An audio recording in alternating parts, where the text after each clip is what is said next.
Hello everyone, नमस्कार, जय जगन्नाथ। आपण माने समस्ते केमती अछंती? आशा करूची आपण माने समस्ते भलरे थिबे। मु मध्य भलरे अछि।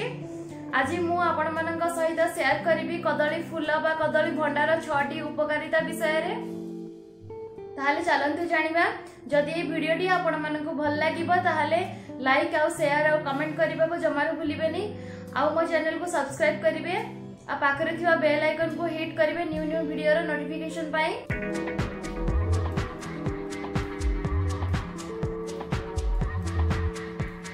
आमे समस्ते पनीपरिबा हिसाब रे कंचा कदली को नहीं थाउ आ फल हिसाब रे पाचिला कदली को नहीं थाउ।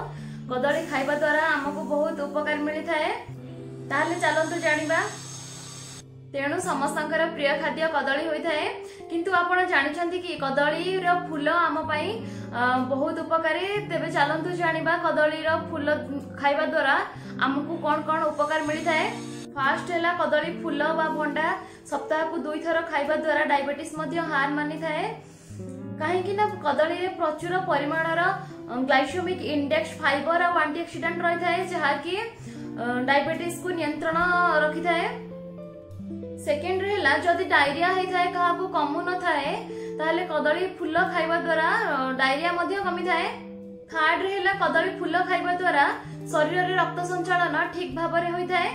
फोर्थ रे कदली रे पॉलीफेनॉल एंटीऑक्सीडेंट थाए जहाँकि शरीर रो दुर्बलता को आ थकापन को दूर करिवारे सहायता करथाए। फिफ्थ रे जो महिला मानकर मासिक ऋतुस्राव सठिक समय रे हो न थाए आउ मासिक ऋतुस्राव संपर्कित जेकोसी समस्या थाए नियमित कदली फूल खाइबा द्वारा से समस्या समाधान हो जाय थाए।